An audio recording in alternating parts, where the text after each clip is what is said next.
Рилийг маань үздэг охид бүсгүйчүүдтэй эмэгтэйчүүдийн эрхийг хамгаалах өдрийн мэндийг хүргэе. Мөн Мартин амны мэндийг хүргэе. Бас олон улсын эмэгтэйчүүдийн баярын мэндийг хүргье.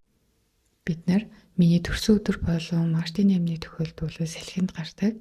Тэгээд тэр өдрөө өмсөх даашин цаас бий байсан. Баярын өдөр маань жилдээ ганц байдаг учраас бид жилд нэг л удаа салхинд гарч байгаа сүүлийн 3 жил.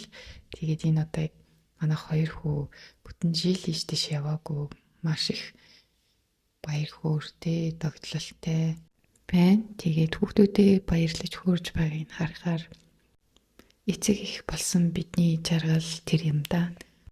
Энэ даашинзны материал маань сатин гэж нэрлэгддэг. Зарим тохиолдолд зарим газар габардин гэж нэрлэгддэг. За ер нь зудаан габардин байгаа.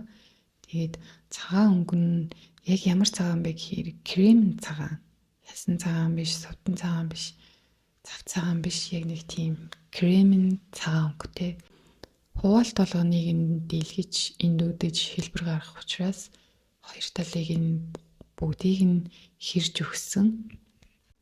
Түүнээс гадна энэ даашинз маань нингийн дотортой. Тэгээд маш олон хуваалттай учраас нэлийн цаг орсон. Би тэгээд нэг биш 2 даашинз ойсон байгаа. Тэгээд доотлын хормойг нь эргүүлээд гараар хавж ойсон болохоор нэлийн цаг хугацааг зарцуулж энэ даашинз маань бэлэн болсон.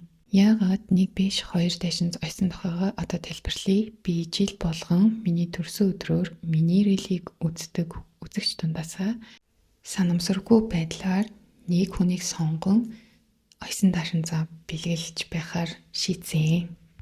Тодорхойлбол би өөртөө марцмарын даашинз орлсон. Харин бэлгэлж даашинзаа би сарсмараар орлсон байгаа. Тэгэхээр шив шинхэн хинч өмсөж үзээгүй энэ даашинзаа үзэгчтэй бэлгэлнийг.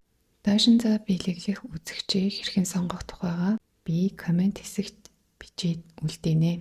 Миний орлсон даашинзыг авахыг хүссэн хүн бүрд нас хүйс харгалзахгүй оролцох боломжтой. Яагаад гэхээр таны хажууд энэ даашинзыг өмсөх харьцмарын эмэгтэй байгаа гэдэгт би итгэлтэй байна. Тийм учраас өөрийнхөө татны хайртай хүндээ бэлэг болгож бас болно. Тиймээс та бүхэн маань энэ рилийг маань цааш нь хэрэгтэй үндэнд түгэж өгөөрэй. Бичлэгэн дээр даашинзаа бодит өнгөөр нь гаргах гэж нэлээд хичээлээ. Цагаан өнгө маань бусад өнгийг бодвол гэрэл шингээх нь нэлийн хөврөн бац байдаг юм байна. За тэгээд даашинз маань та бүхэнд таалагдсан гэдэгт найдаж байна.